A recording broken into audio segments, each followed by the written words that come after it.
চলো এখন যাচ্ছি গঙ্গা স্নানে। গঙ্গা স্নান গঙ্গা স্নানটা সেরে এসে পুজো দেবো তোমাদের দাদার জন্য। সেটাও প্রভুই দিয়েছিল লাস্ট। তো চলো তোমাদের কিছু কথা বলি। এই যে মন্দিরটা, এটা হলো সমাধি মন্দির, শ্রীল প্রভুপাদের এটা সমাধি মন্দির।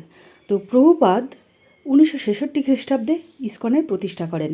ফুল ফর্মটা হলো ইন্টারন্যাশনাল শ্রীকৃষ্ণ কনসাসনেস, আন্তর্জাতিক কৃষ্ণ ভবনামৃত সংঘ। কিন্তু এই মন্দিরটার আসল নাম কি কারো জানা আছে? যদি কারো জানা থাকে অবশ্যই কিন্তু কমেন্টস করে জানিও।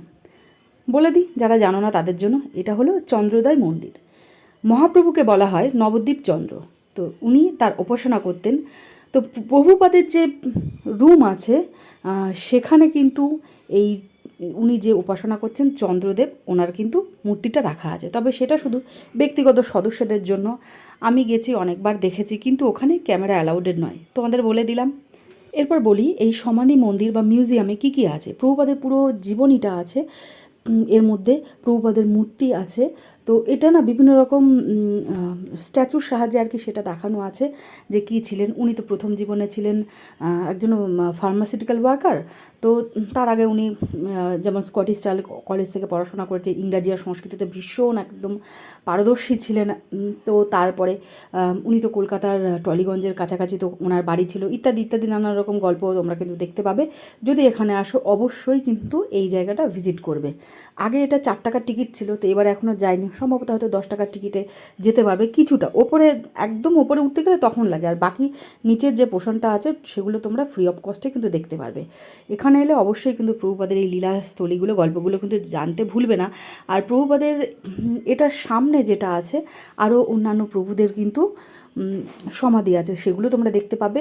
আর তোমরা যদি অনলাইনে ক্লাস করে থাকো, যেমন ভক্তিচারী প্রভু এই রিসেন্টলি 2020-তে অপ্রকট হয়েছেন, ওনার সমাধিটাও তোমরা দেখে একবার আশীর্বাদ নিতে ভুলো না। আর এই যে বিল্ডিংটা এখনও হচ্ছে ভীষণ ভীষণ ভালো লাগে। ভালো লাগার একটি জায়গা, ভালোবাসার জায়গা। আর এখানে এলে যেন সেই মনে পড়ে যে শ্রীকৃষ্ণ যেন বাঁশি বাজাচ্ছে, শ্যাম তেরি বাঁশি পুকারে রাধা নাম। তো রাধা রাধা রাধা রাধা বলে তো শ্রীকৃষ্ণ তো বাঁশি বাজাবেই। আর এই মন্দির যখন কমপ্লিট হবে অবশ্যই কিন্তু এসো, কমপ্লিট হওয়ার আগেও কিন্তু এসো, এসে দেখো যে এখানে কত কী লীলাগুলো হয়। তো চলো তোমাদের সঙ্গে সমস্ত কিছুই আর কি আলোচনা করছি। যাবো একটু স্নান। এখানে একটা পুষ্করিণী আছে, এই যে পুষ্করিণীটা দেখলে একটু আগে, এখানে যখন নৌকা বিহার হয় তখন রাধা মাধবকে এখানে নৌকা করে ঘোরানো হয়।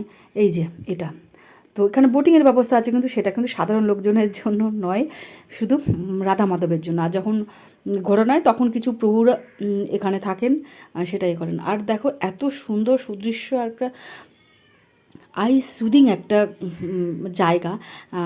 এখানে এলে যেন অন্য জগৎ, তোমরা শহর বা গ্রাম যে যেখানেই থাকো, কিন্তু মায়াপুরে বা ইস্কনে যখনই তোমরা আসবে যেন একদম টোটালটা অন্য জিনিস। আর আমি দেখো আমার গোপালটাকে চারিদিকটা দেখাচ্ছি আর গল্প করছি, জানি সে সব জানে, তবু তো একে তো আমি ছেলে মানি। তো আমার ছেলের সঙ্গে প্রথমবার আমার প্রিয় জায়গাটার সঙ্গে পরিচয় করিয়ে দিচ্ছে, আমার ভীষণ ভীষণ ভালো লাগছে। যেমন তোমার কোনো প্রিয় লোককে যদি তোমার প্রিয় জায়গায় নিয়ে যাওয়া যায় কেমন আনন্দ হয় বলো। তো কেমন লাগছে জায়গাগুলো অবশ্যই কিন্তু কমেন্ট করে জানিও। আর এই যে দেখো এই সিঁড়ি দিয়ে সকলে আর কি ওপরে উঠছে। তো এখানে কয়েকটা ফটো শ্যুট করে নিলাম। তারপরে যাব মেন গেট দিয়ে বেরিয়ে একটু সকালবেলায় একটু ব্রেকফাস্ট কিছু করবো। এখান থেকে ব্রেকফাস্ট দিচ্ছিলো, কিন্তু ওখানে আমরা নেব না। ব্রেকফাস্ট করে সোজাসুজি যাব প্রভুপাদ ঘাটে, ওখানে গিয়ে একটু স্নান পর্ব সারতে হবে। আমরা স্নান করব আর আমার ছোট্ট গোপালকেও কিন্তু স্নান করাবো। মথুরার গোপাল এখানে এসেছে, তো ওখানে তো যমুনাতে স্নান করতো, আর এখানে আমি মা গঙ্গা কাছে নিয়ে যাচ্ছি। তো ভীষণ আনন্দ হচ্ছে, দেখতে থাকো বন্ধুরা। যাবার পথে টুকিটাকি একটু কেনাকাটাও দেখবো, মানে যদি পসিবল হয়, মানে দেখতে দেখতে যাব, যেটা ভালো লাগবে হয়তো কিনতে পারি। গোপালের জন্য একটা ঝুড়ি কেনার শখ আছে, তো শখটা পূরণ করব। সেই ভিডিওগুলো আমি অন্য একটাতে দিচ্ছি। তো এই যে ইস্কনের গেটের সামনেই কিন্তু যে বাসগুলো দাঁড়িয়ে থাকে, এই বাসগুলো উঠলে সরাসরি তোমরা ধুবুলিয়া যেতে পারবে। কৃষ্ণনগর বাস স্ট্যান্ডে, ওটা লাস্ট স্টপেজ, ওখানে অবধি তোমরা যেতে পারবে। তো কৃষ্ণনগর বাস স্ট্যান্ডে যদি কেউ আসে, ওখান থেকে তো মানে এক বাসে চেপে এখানে আসতে হবে। তো এই হলো প্রভুপাদ ঘাট। আগে ঘাটটা ওই দিকে ছিল, তো জানোই তো একদিকটা ভাঙে একদিকটা গড়ে। তো ওই সাইডে কিছু একটা সমস্যা হয়েছিল, তো তার জন্য ঘাটটা এদিকে শিফট হয়েছে। আর চারিদিকে যে সাজানোটা দেখছো, যেহেতু গীতা জয়ন্তীর অনুষ্ঠানটা শুরু হয়েছে তার জন্য কিন্তু প্রিপারেশান হচ্ছে। আর রাত্রেবেলা এখানে একটা প্যান্ডেল আছে, তো প্যান্ডেলে এখানে ভাগবত কথা পাঠ হচ্ছিল আর ভাগবত বিতরণ হবে আগামী 23শে ডিসেম্বর। তো আমি এখন ভিডিওটা পরে দিচ্ছি, তো তোমরা পরে দেখতে পাবে, কিন্তু এইগুলো সব এই প্রোগ্রামগুলো এখানে হবে। এই যে এখানে সিটিংয়ের ব্যবস্থা আছে। তো ভীষণ ভীষণ ভালো। রাতের দিকে আমরা কিছুটা এসেছিলাম, এতটা দূর আসিনি, কিন্তু আমরা দূর থেকে শুনছিলাম। তো এই যে শ্রীকৃষ্ণ দাস অধিকারী, দেখো কি সুন্দর করে সাজানো আছে। তো সমস্ত কিছুই যেন বেশ অন্যরকম অপ্রাকৃতিক জগতের আর কি জিনিস। তো চলো দেখাচ্ছি এবার গঙ্গার ঘাট কেমন করে করেছে। এই যে সোজা এরকম রাস্তা, আর ওই দিকটায় হলো মা গঙ্গা। তো গঙ্গাতে এসেছি, গঙ্গা স্নান করবো না সে কী করে হয়? মা গঙ্গার আশীর্বাদ অবশ্যই নেব। সমস্তটা কিন্তু এই ভিডিওটা যদি না ধরে, অবশ্যই ধরবে না, পার্ট বাই পার্ট তোমাদের সঙ্গে কিন্তু শেয়ার করব। তো এখানে অনেক কিছু আছে, সেগুলো তোমাদের সঙ্গে শেয়ার করবো, পরের ভিডিওগুলো কিন্তু দেখো। আর এখানে হলো মা গঙ্গার মন্দির আছে, এখানে একটা স্টল আছে, পুজো দেওয়ার জন্য সামগ্রী আছে। তো এই দেখো গাছগুলো একটু সাজিয়েছে। দুদিন আগে আমি বেনুদারি প্রভুর ভিডিওগুলো দেখছিলাম, যে উনি গঙ্গার এখান থেকে ভিডিও করছেন, ভীষণ ভালো লাগছিলো। ইচ্ছা ছিল ওনার সঙ্গে দেখা করার, কিন্তু আমরা আসার আগের দিনই আর কি উনি দিনাজপুরে বেরিয়ে গেছেন, ওখানে কোনো অবশ্যই ইসকন থেকে কোনো প্রচারে গেছেন। তো পরবর্তীতে দেখা করব। আর তোমরা কিন্তু এর পরের ভিডিওগুলো দেখতে ভুলো না। ততক্ষণ যেন হরে কৃষ্ণ, টাটা, বাই।